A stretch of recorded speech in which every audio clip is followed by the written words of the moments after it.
History of MMM, how it all began.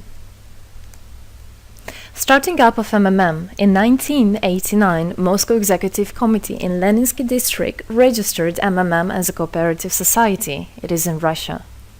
A few words about the leader. The MMM Cooperative Society was founded by Sergei Mavrodi and was one of the leading computer equipment distributors in Russia. Sergei Mavrodi, having a degree in maths, worked as a programmer and took part in the development of the first operating systems. Few words about his decision to make his own company is the fact that having worked as a simple worker from 8 to 5, he understood that freedom is the most important for him, because that work of 8 to 5 is literally a slavery. At any point, at any time, the company can throw you out and you'll be left without nothing, although you could have worked in that company for years and years. So he realized it. This is why he decided to create his own child, and he knew whatever his efforts will be, it will come back to him in form of dividends and income. Free of charge travel campaign. In 1992, the brand became universally recognizable after Mavrodi offered several times to all the residents of Moscow a day of free of charge travel in metro, Moscow subway. Pretty smart. Birthday of MMM. On October 20, 1992, the joint stock company MMM was registered. In fact, it is a birthday of MMM in the traditional form in which people got used to consider it. The shares of MMM on sale. February 1st, 1994, the shares of MMM went on sale, and people immediately began to buy them. Moreover, the company willingly bought them back on a new, higher rate, which grew very fast at about 100% per month. The company's principle today is always more expensive than yesterday worked perfectly. Few words about that. Why did he do that? As you might know, in 1991, the Soviet Union fell. So if until at the time of the Soviet Union, everything that there was in the country, like properties, different companies or whatever that was bringing some goods, was national. So any person of the country was entitled to have a share of that production, of that company. Everybody was equal. But when the Soviet Union fell, what it meant is that all the companies, all the properties had to be privatized. So you can imagine there is a company, a huge company. People worked there for years and years. And at one moment, there comes a person and says, all that is mine. Yes, this was the case. And obviously that information, that laws about the fact that it was possible to privatize was kept only for a small group of people for obvious reasons. So a simple worker who worked in that company for years and years or all his life didn't know he can actually come and say by law that that is his. So what genius idea Sergei Mavrodi had is to sell these shares to gather the money of the people, and with this money to buy those companies. So basically, if a person has an MMM share, he would have had an exact share from the company that Sergei Mavrodi bought. For example, a company from oil and gas or something else. Obviously, he knew perfectly which companies are worth it and which companies were not. There was quite a battle there. So as you can see, his idea was great, but let's see what happens. Government is trying to hinder MMM's activities. Surprise, surprise! Planned by the Russian government, MMM 94 was intentionally collapsed. It began when tax inspectors accompanied by OMON officers passed through the crowd of depositors and went inside the central office of the company to give a notice about the planned tax inspection. Right. So obviously, the small group of people that I was talking about is the government people, is the people that have connections and so on. And they wanted, obviously, all that money, all those properties to be kept in their hands. This is how the nowadays oligarchs were made. At that moment, they had nothing. In one day, they got loads of money. And now you can know them as very rich people who made their money on the back of a nation. So obviously they did something just to provoke some panic going through the crowd. Obviously, for any financial institution, a panic is really bad. As I remind you, at that time, MMM was selling shares, was a share stock company, let's say. Mavrody's arrest. Sergei Mavrody was arrested on tax evasion charge. Really lame excuse. It wasn't at all like that.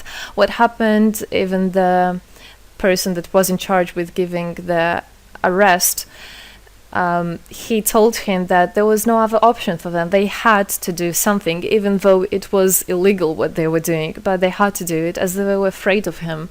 Because, as he said, another 2-3 months and in whole Russia there would be no government, no banks, nobody, only Sergei Mavrody, that who holds the money nowadays. This is in charge. So he was arrested, and his arrest was broadcasted live on all TV channels, obviously to show off more, to show people how bad he is, and actually the government didn't do anything wrong. On the same day, there was a storm of the central office of MMM. The company was prescribed to recover 49.9 billion rubles to the budget. Huge money. The question about the money in MMM 94 is open, as no one still can give an answer where it is.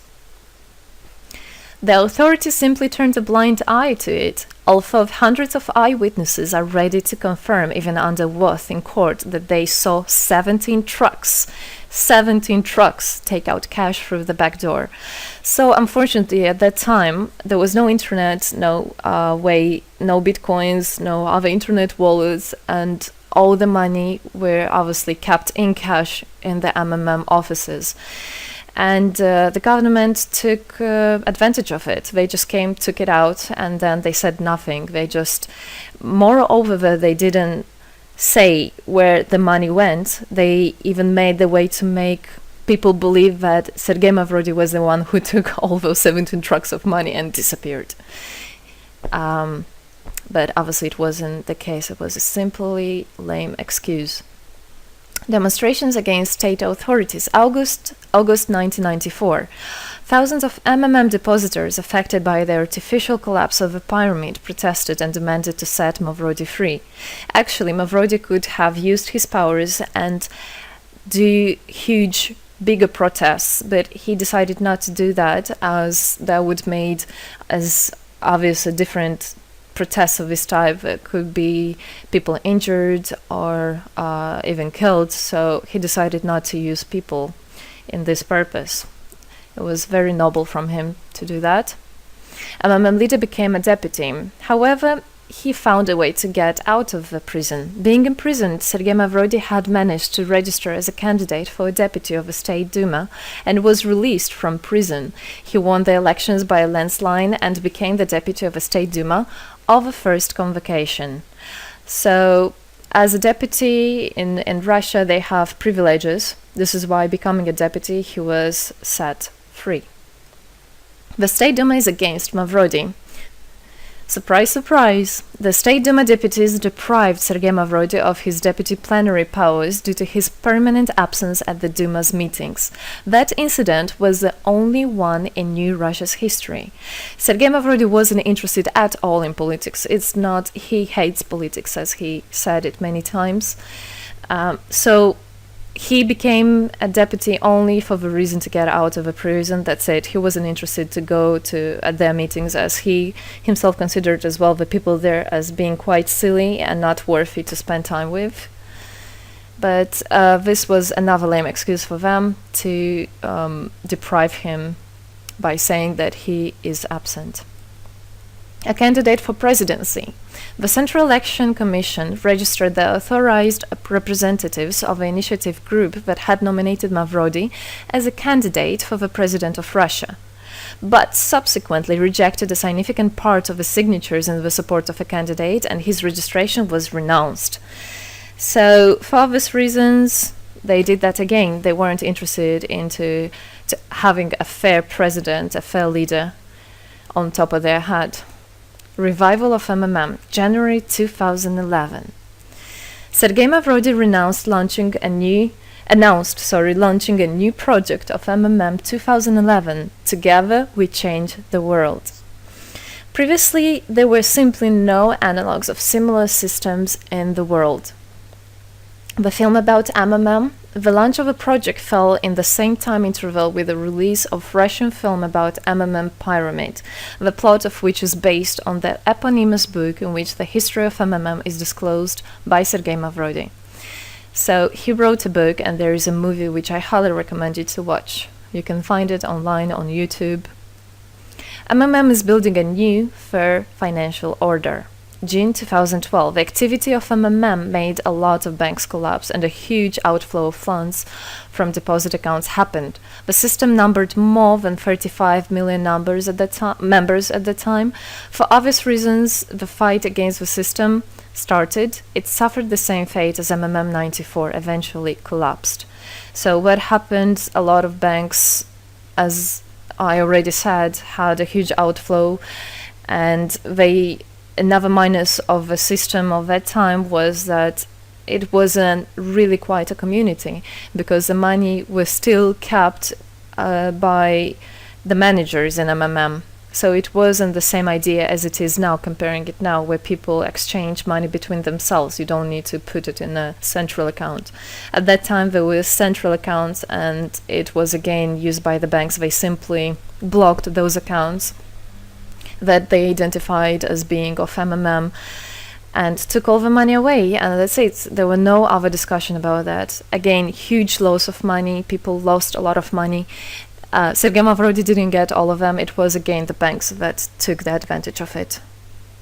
MMM 2012 is just the beginning. I'll be back. Sergei Mavrodi announced the launch of a completely new MMM, World Mutual Aid Fund, MMM community. It speeded up since the first day, showing crazy dynamics on new members' registration. It has been decided to send 10% of the whole turnover on payments to the affected members of MMM 2011. So again, another genius idea. In order not to make central accounts, in order not to gather the money somewhere, now the money are spread directly between participant itself. You can just check in your account online whom you should transfer the money to. So MMM now is connecting all the people between themselves in exchange, so that they can exchange the money and get benefits of it. It's amazing and it's crazy, but it is true. MMM is growing. Some short facts. 2012, MMM started its development in India. It had great, huge developments. 2012-2013, following India, MMM Bangladesh was launched as well. 2013, MMM Indonesia was launched. 2014, MMM Hong Kong. And it's not the end. MMM Global, 2014. MMM Global started up in the spring 2014. It is a voluntary network, a community of millions and millions of people from more than 100 countries worldwide. So there is already MMM settled in Argentina, Brazil, Philippines, Hong Kong, and other, and all the rest of people in the world from all the countries of the world are able to participate as well. So they rebelled against the financial slavery and combined their money for this purpose. So how it is possible? MMM, the Republic of Bitcoin. Bitcoin is another genius idea to set the world free. For MMM Global participants' convenience, there were some 20 ideas on funds transfers implemented. From now on, all the countries where you can buy and sell Bitcoins can be registered in a branch of Free People of the Republic of Bitcoin. Thus, there is no barriers to develop MMM in small countries due to their restrictions on the international bank transfers. Banks. This is not something that we would want to use, as the banks can anytime put restriction on an account or even block an account and take all the money. Yes, the banks can do that. Read better your contract.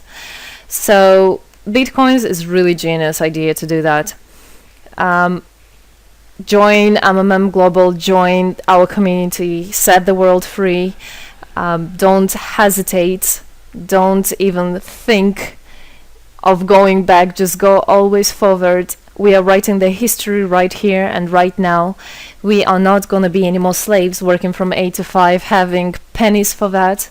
We want to hold our own money and to get the benefits of it. I don't want a bank to use my money for their own purposes. I want us people, free people, to use our money, to exchange the money when it is needed, and to help each other.